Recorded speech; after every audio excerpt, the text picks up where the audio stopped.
赵高、胡亥、李斯三人在殿外谋划篡夺大秦的江山，秦始皇在里面听得清清楚楚，却没有任何办法，因为他大限将至，就连做起来都十分费劲。就在始皇帝绝望的准备咽上最后一口气的时候，突然一道光门出现，将始皇帝传送到了现代，并被刁贵妃用丹药救了回来。苏醒过来的始皇帝1分钟都不想耽搁的回去就要砍了他们。秦始皇刚一回来，就听见有人进来了。朕倒是要看看你们还能玩出什么花样来。遗诏修改后，扶苏必须死，不然公子的地位坐不稳。如何才能解决他？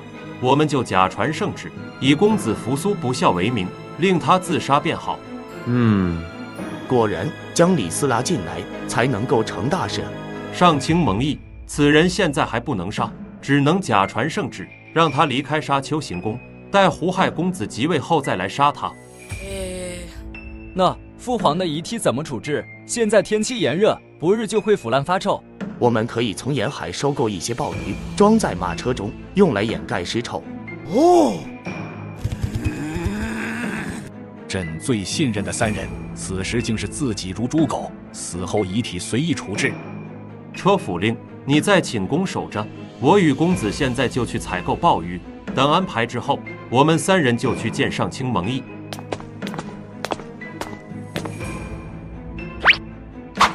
等人走后，秦始皇跳窗离开，直接往行宫大营走去。陛下呀，陛下，今日臣无法侍奉左右，实在惭愧。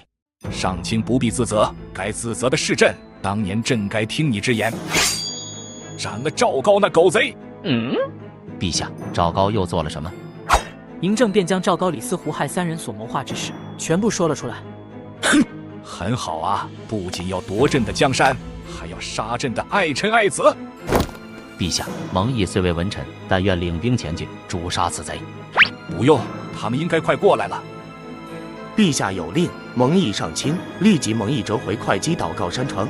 上卿，你是陛下最信任的臣子，祷告山川为陛下求福，你应该不会拒绝吧？不知道陛下还有什么命令一并传出？公子扶苏大逆不道，陛下痛心不已，现下令命扶苏自裁以谢天下。你们都说完了吗？陈蒙毅，请使皇帝。这时从营帐后方一人一剑走了出来。他们三人万万都没想到，秦始皇不仅在这里，而且面色红润，健步如飞，即便是当年横扫6国之时，也不曾有过这状态。来，你们说说，寡人还下了什么命令？他们三人哪里敢出声？现在谁说话，谁死啊！你们的鲍鱼买的怎么样了？这话一出，胡亥顿时吓得全身抖了起来，还把地上尿湿了一片。父皇这是诈死啊！我们的计划全被他听到了，完了，全完了。听说你们还要诛杀蒙氏兄弟，你们还想要杀谁？说出来朕听听。养狗，你们竟谋划如此大逆不道之事，陛下，请准许我徒手撕了他们。父皇，儿臣是被他们胁迫的啊！懦夫逆子，谋权篡位都没有自己的主见，毫无我老秦人的血性。相比于谋权篡位，嬴政更恨的是胡亥连自己做的事情都不敢承认。来人，把这赵高、李斯拖出去砍了，并诛9族。诺。至于胡亥，嬴政着实心痛，几十个儿女，胡亥算是自己最宠爱的一个，竟然想要置他于死地。把他关起来，带回咸阳处置。在沙丘行宫外，嬴政足足站了1个时辰，心情才平复过来。陛下，您的病疾都痊愈了。上卿啊，朕遇见了仙人。然后嬴政将自己经历说了出来。臣为陛下贺，寻找仙人，寻求长生不老之术，陛下终于实现了。仙家说，西方的什么马其顿王是一座很大的山，叫亚历山大，不日将入侵我大秦。他很强吗？能被仙家记住的人，必定是强大的。传令，立即返回咸阳城备战。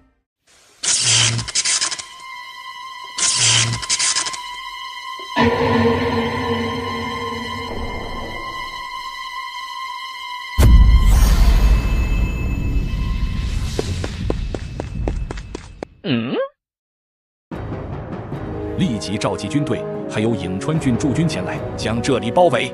绝不可让那很大的山地侵入朕的江山。短短几天，秦始皇在颍川河畔集结了超过30万大军，弓弩、车兵、骑兵、投石机等等。